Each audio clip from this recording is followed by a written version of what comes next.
Almost every Rails application, it seems, has some need for authentication. Now, if you're doing password authentication, the four most common libraries to use in a Rails app are listed right here. We have AuthLogic, Devise, RESTful authentication, and clearance. Now, the big question is, which one of these should I use? Well, if you take a look at it, both AuthLogic and RESTful authentication haven't been updated in many months, so that leaves us down to Devise and clearance. Now, both of these are Rails engines, which means the plugin is going to provide you with controllers and views to handle all of the authentication for you. Now, something as core to your application as authentication, I don't really like to use engines for that kind of thing because I find I often end up overriding so much of the functionality in the controller and view layers that the engines sort of lose their benefit and it just makes things overall more complicated. Now, if you do like using engines for authentication, I encourage you to keep using it. It does have its place, but for me, I'm just not really a fan of it, so I've looked for other alternatives. For me, I find that generators fit the need for authentication better than engines because all the code is right there in your application and easier to customize. That's why inside my Nifty Generators project, I have a generator in here for Nifty Authentication, which just gives you some very simple authentication to get you started for password authentication. But this episode here isn't about Nifty Authentication. Instead, I want to show you how you can create some password authentication from scratch. That way, when you do use a generator or engine, you have a better understanding of what's going on under the hood. Let me show you. Now, since I want to create this from scratch, I'm just going to start off by creating a new Rails application. Let's just call it Auth. Then we'll cd into there. Let's first start off with the sign-up process. So we need a controller for creating users. I'm just going to generate a controller called users, and we'll give it a couple of actions. I'll just do the new action for now. Now we'll also need a user model to go along with this. So let's generate a model called user, and we'll give it an email field, because that's what we use for authentication and uniqueness. And we have the password. Now the password you don't want to store as plain text in the database. That's a definite authentication no-no. So you want to do password hash and your password salt. And I'll get to generating those in a little bit, but both of those are strings. And then we'll just migrate our database to add that table.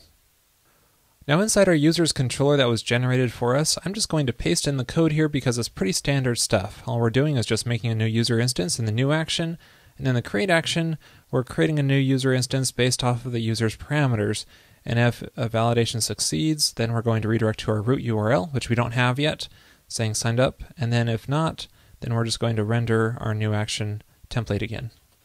And then we need to change our new template to include our sign up form. So let's just change this to sign up. And then inside of here, we'll include our form. So I'm just going to use a little TextMate snippet I made for doing this. So this will display the error messages since we don't have a helper method in Rails 3. You might want to make your own helper method. I highly recommend it. And then next we'll make a few fields here, one for the email address, and then we have our password field, and also a password confirmation field so that we ensure that they type it incorrectly. Now neither of the password and password confirmations are columns inside our database, but that's okay because we'll be making accessors in them in the user model for these. One other change we need to make is to use password field instead of text field for these so they don't show it as plain text when they're typing it in. And then to get this working, I want to make a few changes to our routes file. The first thing I want to change is this user's new route. I'm going to call it sign up instead, and then have it point to the user's new action there, and then give it a named route called sign up, and then also add a root route that points to the user's sign up or user's new action as well. And then finally do resources users, so that way our create action works as well. There we go. So now when I start up my Rails application and point my browser to that sign up route, what'll happen is I'll get this exception saying there's no method called password on the user because we're trying to make a password field, but obviously it doesn't have that as a column in the database, so it's getting an error message. So inside of our user model, we need to make an attribute called password. That's all we'll have to do to resolve that error, but we also need to have a password confirmation, so we can do that by adding a confirmation validation on our password field, and that'll automatically add that password confirmation attribute as well. And you'll probably want to do other validations here, such as validates presence of password on create, and you could validate the presence of an email address. You could validate the uniqueness of the email address, and so on.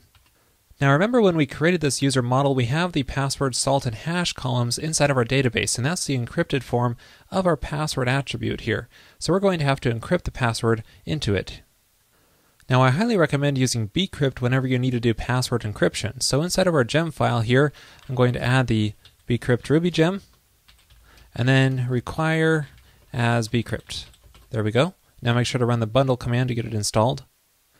Now that we have that library installed, let's encrypt our password before the user model is saved. So we'll add a before save callback and call it encrypt password, and then we'll add a method in here with the same name.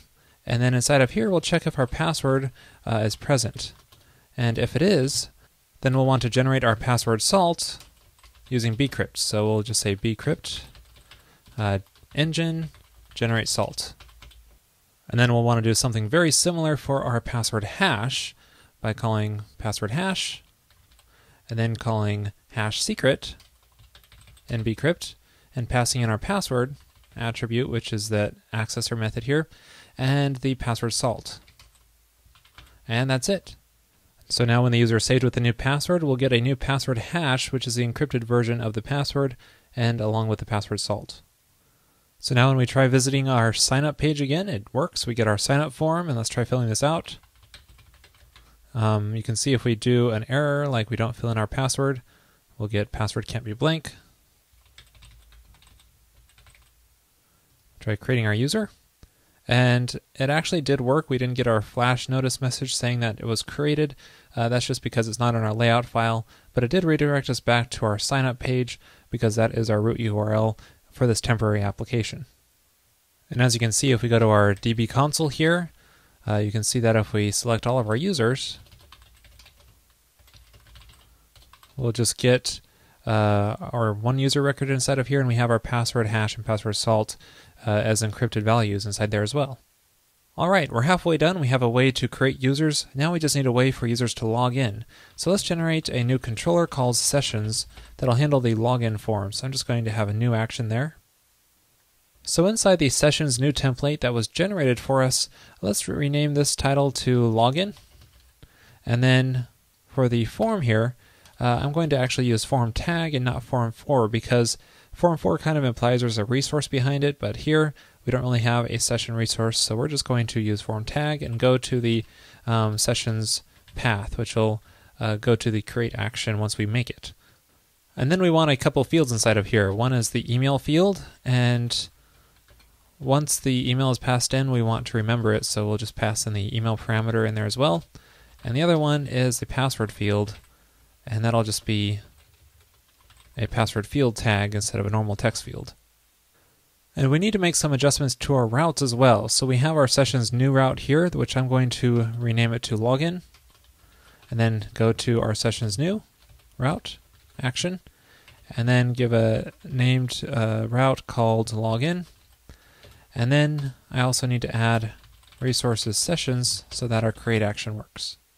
And then inside our sessions controller, we need to add that create action, which is going to be what handles the authentication when the user submits the login form.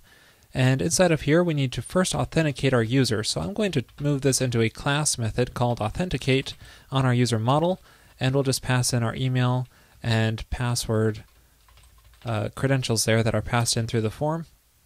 So if this call returns a user record, then we know they're properly authenticated. So let's check on that, and if they are, then we'll set their user ID to a session, so that way we can remember it and access it in future requests. And we can also redirect to the root URL with a notice, just simply saying logged in. And then if authentication failed, we'll want to display an alert message, so I'm just going to do flash now alert. We'll just say invalid email or password. I'm doing flash now because I'm going to render a page and not redirect. So because we're going to render our new template again instead of redirecting to a new one. Now inside our user model, we need to add that class method called authenticate, and it takes an email and a password. So in here we want to find a user with that matching email. So we'll do find by email with that passed in email. And then we want to see if the user exists and that his password matches the encrypted version of this password. So we'll see if the user has a password hash that matches the encrypted version.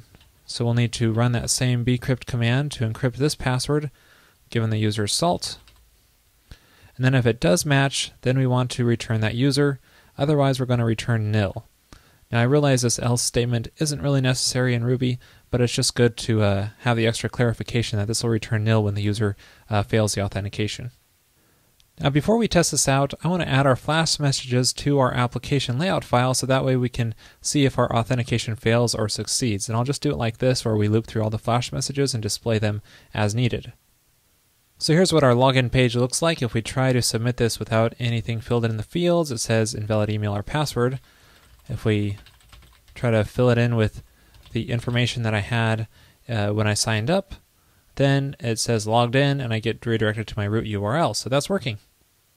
Now we need a way to log out as well. So I'm going to add a new route in our routes file for logging out and having that go to our sessions destroy action and having log out as the named route. And then inside our sessions controller, we want to add that destroy action. And then inside of here, we just want to clear out our user ID session so that way they are logged out. And we'll want to redirect them to the root URL and with a notice saying logged out. And we could try that out by typing log out in our URL, and that works as well. We're now logged out. Now it would be nice if inside of our layout file, if we had some links at the top here for signing up or logging in, or if we've already logged in, it would have a link for logging out. Let's add that. So going inside my application layout file here, I'm just going to add a little section for user navigation. And then inside of here, I'll check if the user is currently logged in. So I'll just check if there's a current user that exists. Now I haven't added that method yet, but I will in a minute. And if one does, we'll just say logged in as that user. And we'll just display his email address. And then if he is logged in, we'll just display a link to log out with a log out path. And then otherwise, if they're not logged in, we'll just display a link to the sign up path or the login path. And there we go. So now we just need to make that current user method, and I like to do that inside the application controller. So let's make a private method here called current user, and that returns the current user. It'll set it to an instance variable if it's not already, so it does some caching. We'll just find by the sessions user ID, but only if there is a sessions user ID in existence. And that's it. So we can make this available in the view as well by calling helper method and passing in that as a symbol. All right, now when we reload our page here, you can see we have sign up, login links because we're logged out. If I log in as Ryan@RailsCasts.com with my password, and now it says I'm logged in, and logged in as Ryan@RailsCasts.com. So it's all working. All right, now we have a fully functional password authentication system. I did cover quite a bit of code in this episode, but most of it was inside the controller and view layers. The actual authentication logic happens inside the user model itself, all in these two methods, and this code itself is quite simple. So if you're wanting to build your own authentication from scratch instead of using an engine or something, as you can see, password authentication isn't that complicated. And this way you have the controller and view layers to fully customize and fit the needs of your application how you want it to work. And this, what I showed you here, is just really bare minimum. You'd likely want to add a lot more to the validations and so on, maybe the password length and the format of the email address and so on, or you might want to use a username instead of an email. It's all up to you. And we do want to add one more thing to this user model that's very important though, and that is an attribute accessible line. So that way we can limit our mass assignment to only the email address, the password, and the password confirmation. So that way we don't have any users trying to adjust the password hash or any administration fields or other fields we have in our user model that we don't want them assigning through the form. Well, that's it for this episode. I hope you enjoy this look into creating password authentication from scratch. Now, in everyday development, I normally don't create authentication from scratch. I normally use a generator like Nifty Authentication.